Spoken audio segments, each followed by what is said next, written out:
The day is upon us. I know it's your favorite day of the week because all of you love Fridays. But here I am again for another edition of 5 Dice Friday. Thank you so much for hanging out with me today. Maybe it's your lunch hour, maybe it's your breakfast hour, maybe it's your dinner hour, maybe it's the you just don't want to do anything hour. I don't care what it is. I'm just glad that you're here. So what's up? How's it going? Episode 40 of Zack Miller Live and another Friday edition. Yep, 5 Dice Friday edition of Zack Miller Live and 5 Dice Friday. 5 Dice Friday. So for those of you who've been following along for a long time, know that 5 Dice Friday is an ode to that time when I wanted to be a sports anchor, and my catchphrase was going to be something along the lines of someone does this, blah, blah, blah, blah, blah, home run, Yahtzee! So that's where it came from. Funny enough, I was giving a talk yesterday, and I actually said Yahtzee in the middle of it. I was so proud of myself. I was like, oh, that is absolutely amazing. That is amazing. I can't believe I did it. How cool. So, the 5 things I'm talking about, you can see, if I knew how to do it, you could see them all right there. That's it. That's also it. Appreciate you guys being with me today. Let's get into the 5. The 5. I should have like a little jingle. It's like 5, 5, 5, 5, 5. Rebecca, what's up? Hope you're doing well. And all of you that are listening all around the world, thanks for always being with me. All right, number 1. Shoe Dog by Phil Knight. I am almost halfway through, as you can see. My bookmark is this little thing. I don't know what it is. Not right there. Alright, so this is a book. It's a memoir by Phil Knight. Phil Knight is the creator of Nike. So, I'm not done with this, obviously. I just told you that. But what I like about this book, what I think is so interesting about Shoe Dog is it is telling stories about a topic, telling the story of how Phil Knight basically built Nike. What's interesting is I don't know when in this book it actually happens, but at some point his business, which is currently called Nike, was originally called Blue Ribbon. So I don't know really where that changes or how that changes or when that changes or what, like whatever. But I'm at 1970, and the book goes year by year, like big milestones that happen in the year. What I like a lot about the book is that it just reminds me of what people have had to go through to get to where they are. And this dude, Phil Knight, who I think is like 80, 85 now, something like that, created Nike. What's crazy to me is that he is talking about how he physically had to basically do snail mail to people to get contracts, to get results. And where people here are like, oh, this person didn't respond to my email or my text message, or they won't answer my phone call. This dude had to wait weeks to get mail back to and from Japan. I mean, that's ridiculous when you really think about it. So check out the book if you haven't yet. It's like, I don't know, $30, $29 in the United States, $36.99 in Canada. It's very good, New York Times bestseller. Shoe Dog, definitely check it out. And when I finish it, I'll tell you guys what happens in the rest of the book. But you guys obviously know he's created, I don't know, one of the most recognizable brands, if not the most recognizable brand in the world, at least from an athletic gear perspective. Really interesting stuff. So check out Shoe Dog. Great book. I wonder when it came out, actually.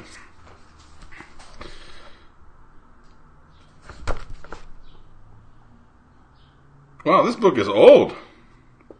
2016. What took me so long? I don't know. But I did. I got it. We're good. All right.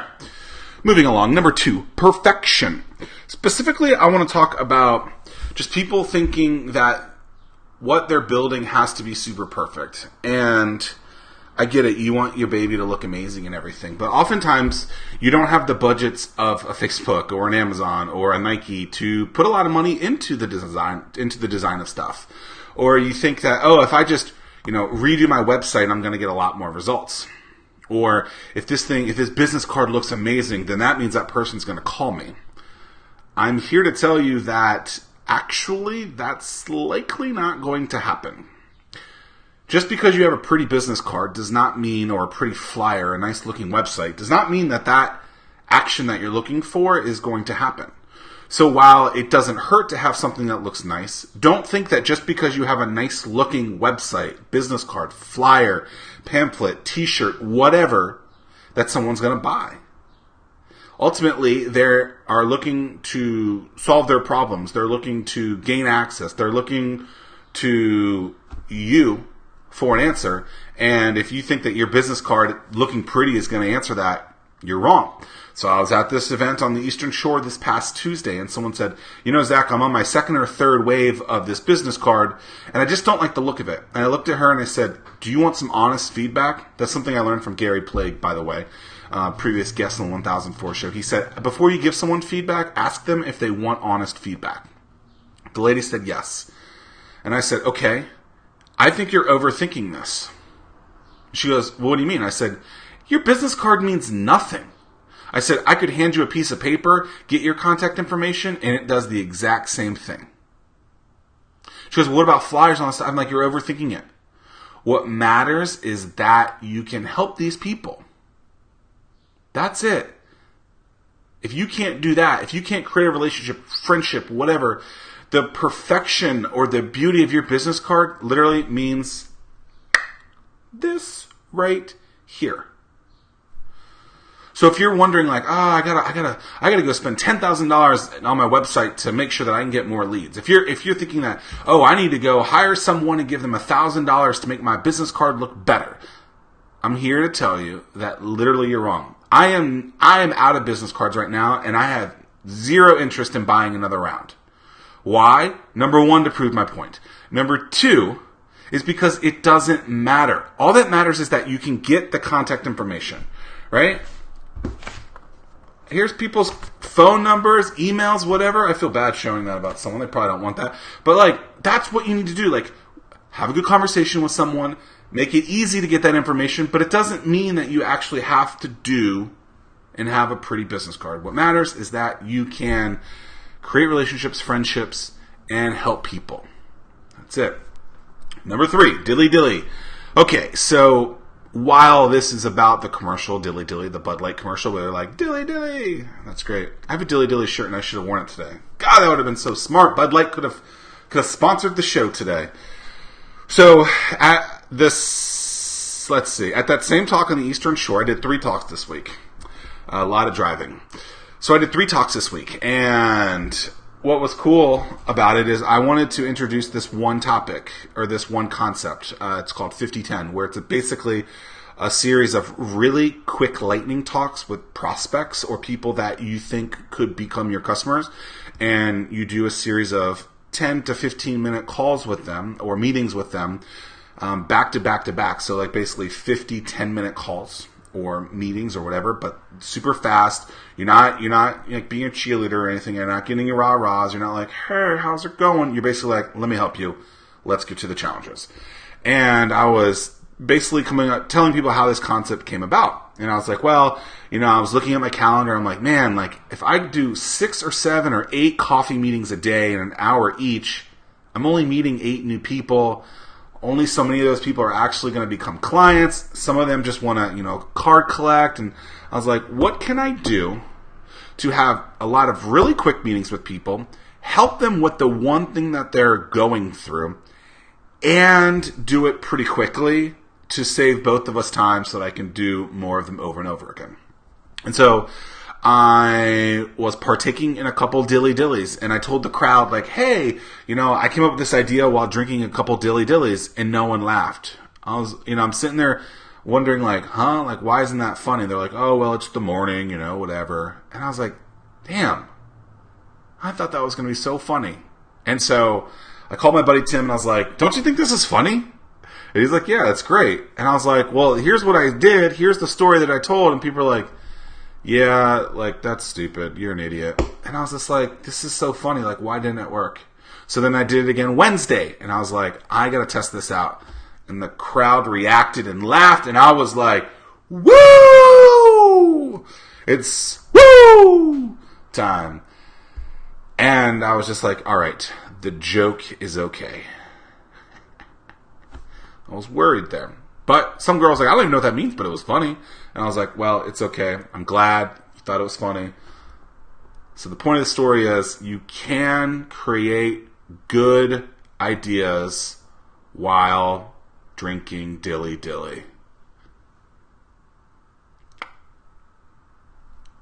I should have worn my dilly dilly shirt. That would have been funny. It's weird wearing that shirt though. You're like, people are like, so this is the kind of guy you are, huh? You like Bud Light? Gotcha. My point is this, is that I was trying to add humor to this story. I was trying to tell them how it actually happened. Because look, let's be honest. People are like, oh, I have this perfect life and this is how I do it. I'm like, no, sometimes my creativity comes from drinking a couple beers. Like, it's true. Like, someone said if you want to get work done, you drink coffee. If you want to get creative, you drink. I have some of my best thoughts when I'm under the weather, as I say, with some dilly dillies. And I bet most of you are too. And it's okay. So that's the story there. I'm super excited that it worked, that people laughed at it. I always think that if you're going to have an event with people and it's a good networking event, try to have alcohol. I just think it works. Works better. Creativity works better. People loosen up better. So all of the overwhelming majority of the events we've had have had alcohol at them. One thing I wanted to do and we never did is I wanted to do like a big event in the morning.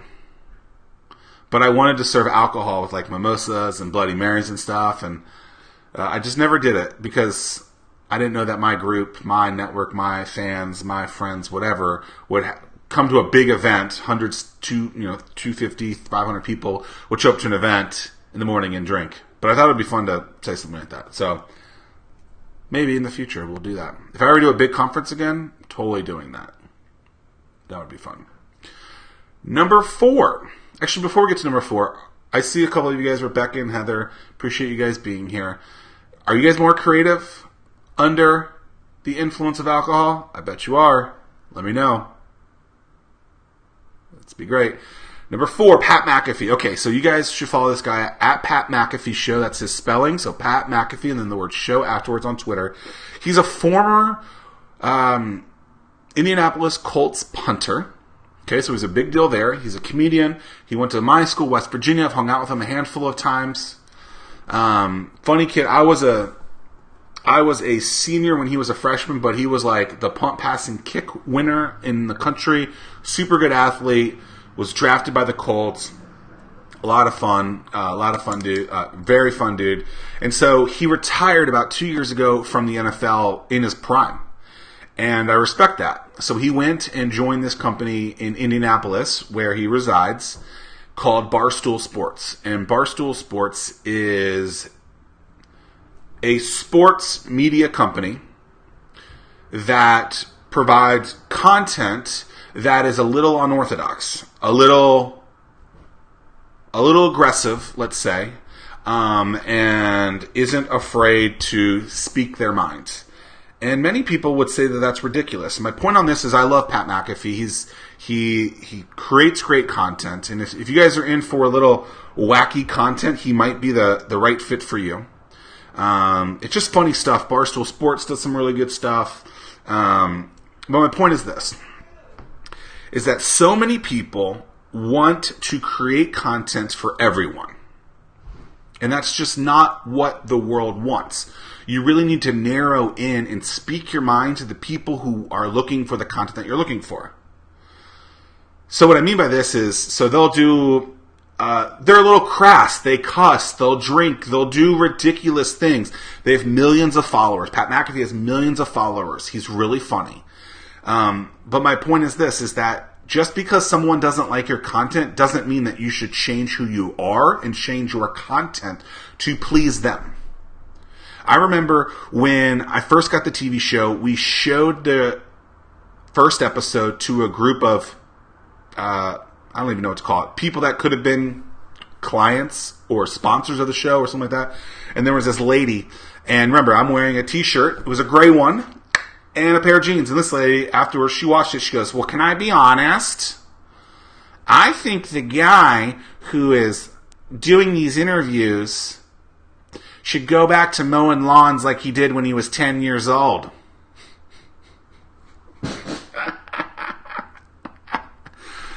So I just thought it was hilarious. So I'm like, cool, like, she's not my customer. She's not my friend. I really could give two rats' butts about it.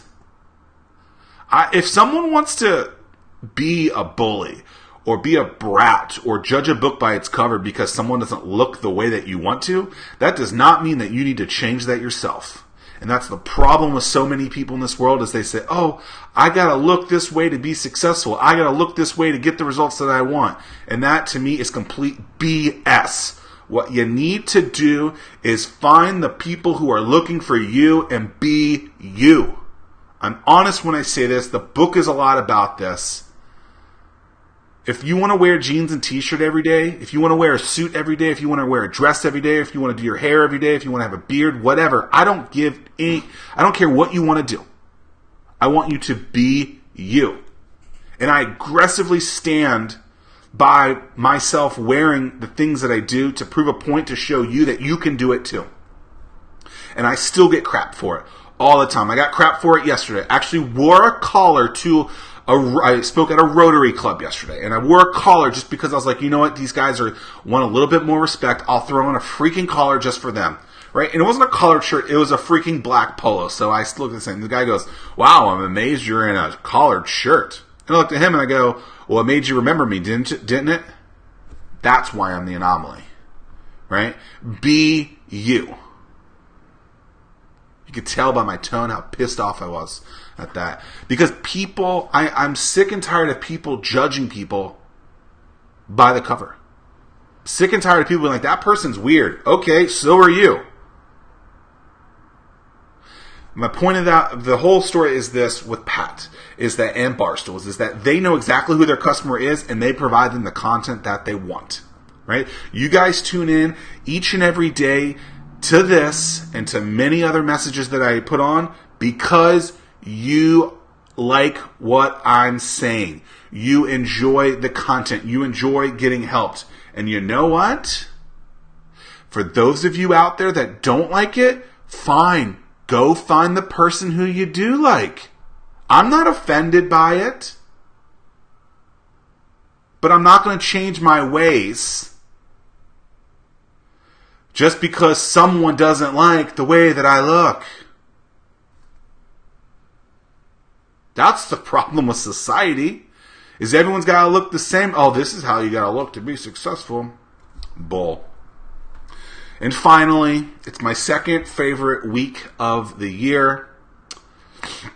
It's WrestleMania week.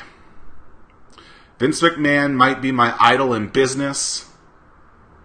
I know that sounds ridiculous, but he's really, truly the American dream by taking over his father's business that was ultimately at that time a very small business. Wrestling at the time was broken up into... I'm just going to break this up for you guys and listen to it a little bit, even if you hate wrestling. I just want to explain this to you. So Vince McMahon took over his dad's business in the 70s or 80s. Okay? His dad, Vincent Kennedy McMahon, I believe is his name, used to own WWF or World of Wrestling, so I can't remember, WWF or WWFF, I can't remember the exact thing, okay? And it was basically broken up into several different territories, wrestling wasn't one thing at that point. It was tied to where a specific area was.